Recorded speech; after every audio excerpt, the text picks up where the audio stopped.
A pickup truck ran into our Sunset Hills public health facility where she was inside and working. So please keep her and her family in your prayers in the coming days. The year 2020 has become the year of COVID-19, and it's changed all of our lives. As a new virus, doctors and scientists and public health officials studied history to understand how pandemics work, how viruses spread in our community, and what we could do to tamp down the spread of the virus. In St. Louis County, we put in place public health orders even before we saw widespread virus in our community, but we saw the toll that it was taking elsewhere, and we knew it was only a matter of time before the cases would be here in St. Louis County. As a result of that early action, we avoided the devastating impact in our community, but the spread of the virus will continue until we have universal acceptance of mask wearing in our community and social distancing. When the pandemic first hit the U.S., one of the biggest challenges was the shortage of tests. The shortage led to outbreaks that could have been prevented or better controlled if we had better testing from the get-go. Today testing is much more available here and across the country, and it lets us better understand how the virus spreads in our community, how to instruct people on quarantine, and how to get them the medical help that they need. The county is expected to spend $20 million this year on testing.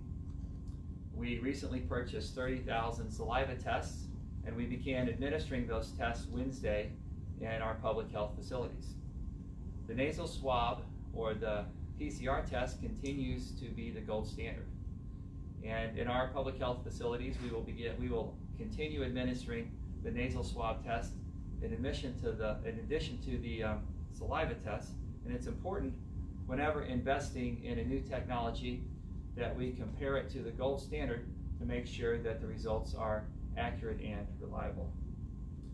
We anticipate that the saliva test will be a more common testing tool and will allow us to diversify the types of tests that we offer in our public health department. And we know that we're going to need tests for several months. We'll continue to purchase more tests and to try and improve the diversity of the tests that we offer, and I'll certainly keep you updated on that as well. When testing first began in our region, it was only available through the hospital systems. They were the only ones available to purchase tests, only ones able to do it. But once the health department was able to purchase tests, we began deploying them in North County and South County and in pop-up locations wherever they were needed. By June 15th, we were able to broaden the criteria for tests, and we were able to offer tests to anyone who had frequent and regular contact with members of the public. Doing so was possible because the testing was more available. With funding from our CARES Act grant, we've been able to expand partnerships in the community, especially through our federally qualified health centers, so they can expand the testing that they're already offering, especially in communities that have been disproportionately impacted by the virus. We have set aside $4 million to improve our testing footprint in the county, and we will continue to do that. On Monday, we announced a partnership with People's Health Centers, and they received $478,000 to expand COVID testing in our community. They will begin offering tests on August 15th, and we expect an announcement soon on the hours and the locations and the days that those tests will be offered. Also this week, we awarded $1.5 million to KSDK for them to expand testing in our community. KSDK is a nonprofit, federally qualified health center.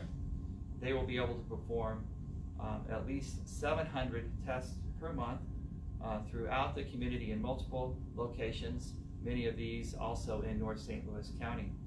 For more information, you can see carestlhealth.org or call 314-COVTEST to make an appointment.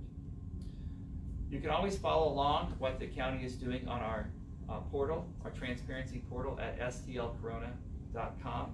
You can see the CARES Act budget as it's being spent, and what we have committed in the future, and then the budget as anticipated for the coming year.